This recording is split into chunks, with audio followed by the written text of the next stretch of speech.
3. Hey, this is Jackie with Metal Wani, and we are out in Phoenix, Arizona at the Rebel Lounge, and I'm here with the guys from Venom Inc. How are you?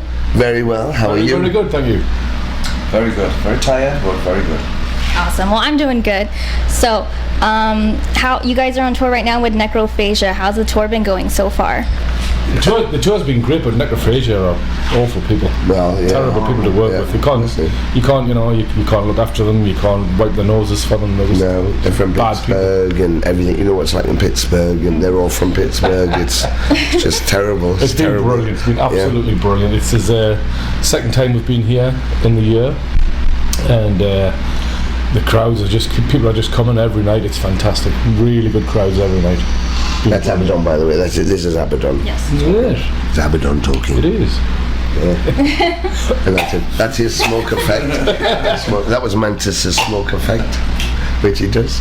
Now we came out in January, did 30 dates with Necrophagia, and some of the dates we couldn't make just logistically, so the agent wanted us to come back and hit some of the places we didn't get to the first time, and we've crossed over and hit some of the places that wanted us to come back, but yes, they are big dates. But we came back out with Necrophagia because it was like part 2 of the same tour, really, and they're such great people and a great band, and it just works together. The synergy we have works, so people seem to be having a good time, and that's what it's about. Yeah, definitely. So the metal scene is a bit different in Europe versus America. Having toured the States before, how has your experience been over the years? Well, it is different, of course, in some ways, but also it's the same in other ways. People in America pine for having big festivals and stuff, because in Europe you have big ones, Wacken, of course, and Sonosphere and all these things, and so they feel like they're missing. But here, they do have 70,000 tons, which rolls out of Florida, Maryland Death Fest, the Milwaukee Metal Fest. They're all metal fests. I guess Ozfest took over as a corporate festival thing, and people got a bit displeased, but a fan's a fan is a fan. We talked off camera about you going to Bloodstock and yes. and going to Europe and learning German, and you didn't go last year because you missed the people that you met from the first year. And that's kind of what we found by going to Russia, China, Japan, South America, Costa Rica, Puerto Rico, Brazil, wherever we go. A metal fan is a metal fan, and they're everywhere, and they all seem to have the same thing in common, and that's the music that bonds us all together. So, to be fair, America's different state by state as well, so city by city the crowds react differently. So it's kind of similar to touring in Europe, because you can go into Italy and the kids are hanging off the walls. You can go into Germany, maybe some of the big cities in Germany where they get a lot of bands through, so they may be a little bit spoilt, and they come along to they may be less active, watch more. So in Europe, because of the way it's laid out, it tends to be country by country, but in America, state by state is different as well. A lot of the time we always hang around the venue, and we always try and meet as many people as we can, and so we're always mulling around, walking around somewhere, and then after the show, Abaddon will go straight out and mingle with everybody. We'll all hang by the bus, and so we just meet people and take pictures and sign things. But we went to Chile, for example, and there was loads of fans with loads of things to sign, and the promoter just went, "We have to get you out of here. You cannot let the..." And we said, "Well, just line everybody up." He went, "No, leave." And we got rushed out onto the bus and left, and the people were like screaming and grabbing a hold of it. It was fantastic. But so some places you go and people will just leave, and other places they'll want to stay for as long as they can and see you and meet you. Some will go crazy at a show, and some will just observe the show, but it is a kind of trait that happens all over, really, I think. So it's what's good to see. We played the Whiskey a Go-Go a few nights ago, and it was sold out, and it was incredible, and people are coming from Tijuana and down, and it was an amazing show. But it was a very mixed demographic: young people, older people, Latinos, and it was just amazing. The whole show was amazing, but that showed the level of community we have within this type of music. It really does mean something, I think. Yeah, metal fans kind of have a more broad perspective. It's weird to think that some of us listen to music that's in different languages, and you don't understand what they're saying, but we still find the beauty in the metal. More open-minded. We've said that before. Apart from Abaddon, when he drinks a bit too much JD, he can speak Mandarin, but we can't speak Mandarin. Our French is a bit, or Italian is a bit, Spanish is not great, German's, Russian none, but I can't speak fluent bollocks. Yes. But in Beijing, China, Taiwan, where they don't have a great English, or South America, or in England, or America, we play Countess Bathory, and everybody just sings Countess Bathory. Mm-hmm. So the music and transcends the language barrier, but it also transcends religion and politics and all of that. And I think the metal community is the most open-minded people on the planet. They're willing to accept things, and that's what's so healthy about it. I mean, you'll understand. You can go to, like I say, Bloodstock, or you can go to Holland and go to a festival in Holland or Germany, and people. Everybody's your friend, everybody's your sister, your brother. They'll, if they've got a bed and you're sleeping in a tent, they'll let you come to their flat, their house, stay with them. Great sense of community. Brilliant community. Yeah, never any fights. It's always policed, pretty much from within. Yeah. You don't, you have security guards, but these guys are on the easiest job in the world. There's nothing to break up, no fights, everybody turns out to have a good time. It's what it should be. It's where music should be. It's an art form. Yeah. Definitely. So not to really get too political, but everyone is aware of the situation that's happening in the UK, how they're breaking off of the EU. How do you think that's going to affect touring UK bands and other European bands trying to tour in the UK? It's probably going to go back to closed borders again, I think. We used to have to do things like a carnet, which is an insurance document which you have to have copies of, every single thing that's on the bus, every plectrum, every drumstick, every pack of strings, has to be itemised. It may go back to that again. It used to be like that in the 80s and the 90s. It may go back to that again, I don't know, but it's a kind of it depends how the trade routes kind of break down, It's going to be difficult, I think. I mean, England, Great Britain was independent from Europe, and then the 70s we became part of the common market. So, it's been done before, so we can do it again. But I don't know. A little piece of me thinks that we should have stayed together, just because it was easier. Like Abaddon just said, in the old days, you had to have your stuff at every single border. So if you were playing in Poland or in beyond that, it was a pain in the arse on a tour bus, because it seemed like every 5 minutes you were stopping to do the whole thing again. Another border, another checkpoint, another set of hoops you've got to jump through. It's just that's how we are the road crew. Yeah.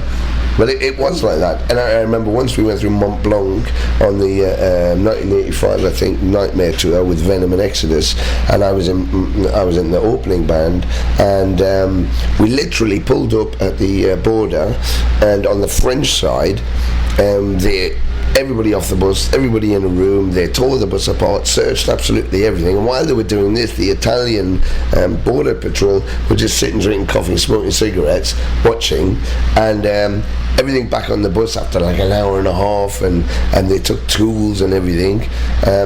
We put everything back on the bus. We literally drove about 20 feet, and the Italians went, right, everybody off the bus, and it was like, but you just saw what they did. Now we did it again, and whatever the French had missed, the Italians kept, and it was like, so we arrived at a venue with like the crew had no tools to do anything with and stuff, and that's how crazy it was. So being part of Europe meant all of that. Traveling was much easier and freer, and you felt that it was all part of one thing, like being in America, going state to state, but I don't know how the effect is going to be. It's going to take some time to readjust again to how it was before. So we'll find out if it's a mistake or not, Yeah. Oh. hopefully that doesn't prevent bands from coming and playing. I don't think anything will ever prevent bands from playing anywhere. You know, we spent myself and Mantas getting into Russia. Spent 2 days to get a visa. When we all went to Japan, you know, 2 or 3 days. You know, a few application forms.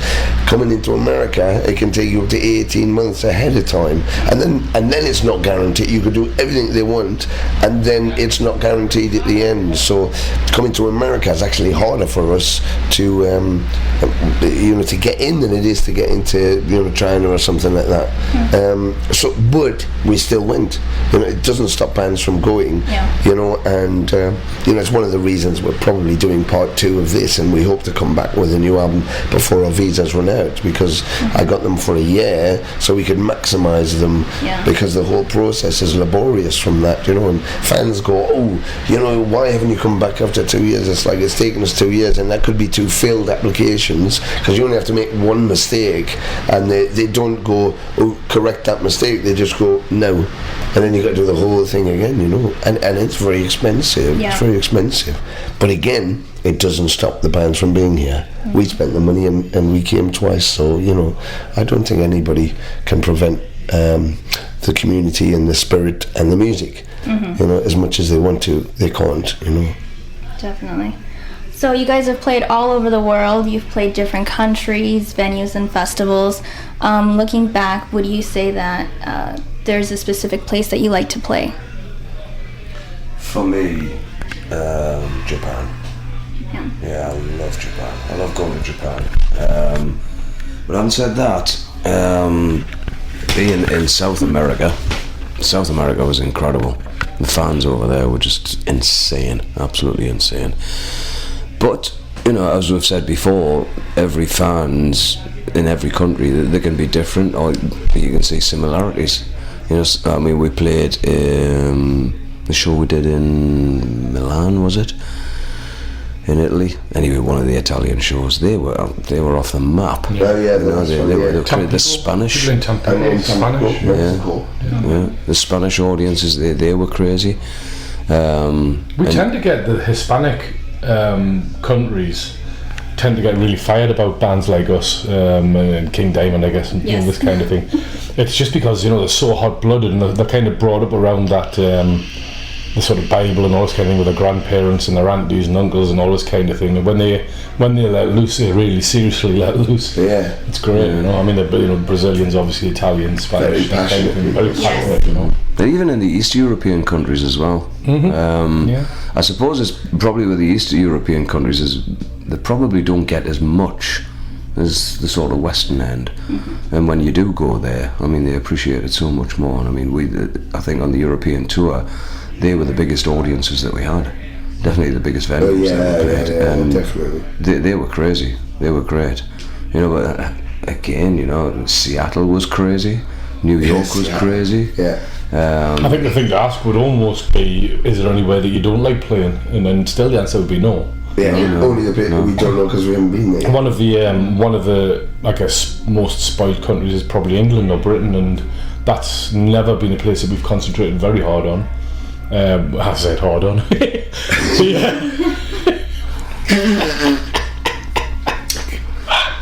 Oh God, straight back to primary school.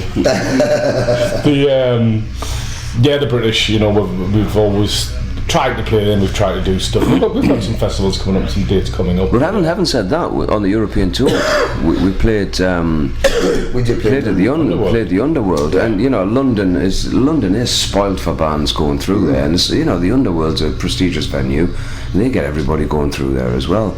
And then when we played, the place went mental. There was more people on stage than the fucking band.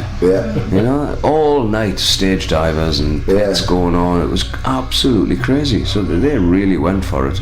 I was actually proud of that audience. It's quite a shock because British audiences tend to be a little bit concerned. Everybody's in a band, they just want to watch, and and they're all kind of judgmental. They used to be a bit, and so it was very hard work. You would think.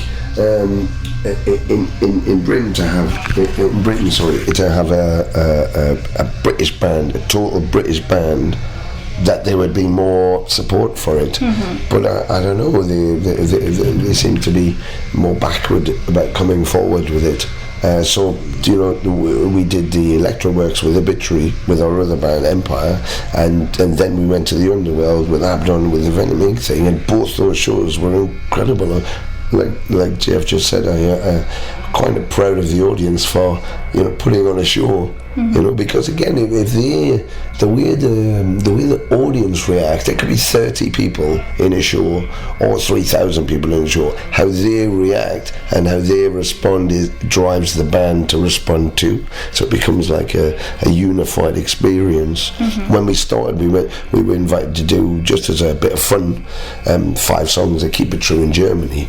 So we hadn't planned this whole thing, and we hadn't rehearsed or anything, or hadn't played together for I don't know how many years.